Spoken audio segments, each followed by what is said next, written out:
Hey guys, welcome back. We made $800 today, fully automated with the inverse fair value gap automated strategy that we have been working on for a while. There's two trades. We're going to go over them. Again, up $798, just doing some live testing right now. So to start out the morning, we had a trade here, which was at, let me zoom in for you. We had a trade here at 1040. This actually hit a 1-to-1.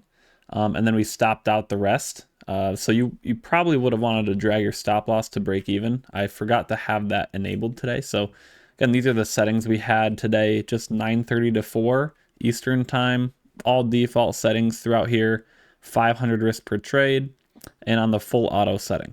And then we also do have the minimum fair value gap size to 5. Everything else is default. And yeah, so this trade, this was about $250 of profit here when we scaled half because we're risking $500, and that was a 1-to-1 and scaled half. The rest of it stopped out. So this was actually like a break-even trade because it was a win and then the partial loss. So break even here, there's some other ways you could have done this. You could have moved stop to break even, things like that. But then the next trade we had was actually at 1220. We had this for value gap created. We swept these highs. We inversed it and got close to stopping out. We did, because the stop was going to be right here. So we got probably within, I would say, a point or two of stopping out there. But we didn't stop out. And the beauty of this strategy is it default sets the TPs at 1-to-1 and 2-to-1, but you can drag them around. So if you think price is going to be really dumping, it's just automatically setting it at 1-to-1, 2-to-1. It's not setting it at like a set liquidity point, because we want you to be a little bit more involved with this and have a little bit more skin in the game yourself. So here, there's obviously a liquidity point marked here. You could have set your second TP at this orange line here. That would have been a beautiful spot for a target besides a 2-to-1.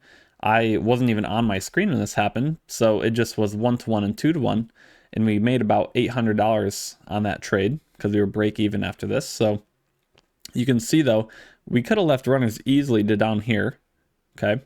Again, if you moved your stop to break even, you would have gotten hit out break even there. So that's more of a personal preference thing if you want to do that, if you want to have a trail stop, things like that. But again, we're going to be wanting you and encouraging you to kind of adjust your TPs, adjust your stop losses, have a little bit more of a hands-on approach with this strategy. Just, it'll help you get better results, right? If you left half your contracts to run down here, that would have been like a $1,500 trade, right? It would have been a big trade. So that would have been like a 3-to-1 risk reward trade. It would have been really, really good. Those are the only two trades we've had today.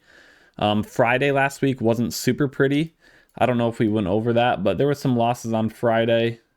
Is this Friday? I think it was. So we did have a couple losses on Friday, or just one. We had this loss on Friday. Partial win, then a loss.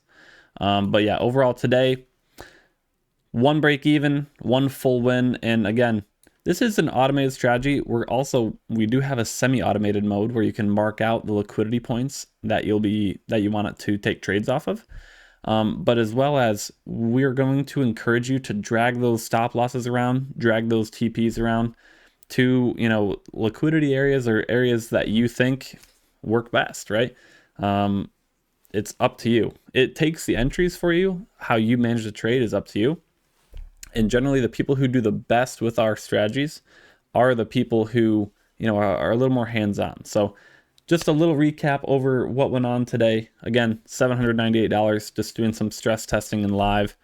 If you have any features that you think would be cool to add, comment in the comments down below, because we're always looking for something that the user wants. Right now we have some unique features for value gap data series, so you can choose what time frame it's looking at for value gaps from, as well as we have our indicator filters, and then we have our swing strength, so just marks out these swing levels, but you won't be wanting to mess with that too much. And then trailing stops, as well as ATR for the impulsive move, kind of like the momentum. But that's pretty much it. So if you have any interesting features you want to add, let us know. And thanks for watching. Hope you enjoyed. I'll see you later.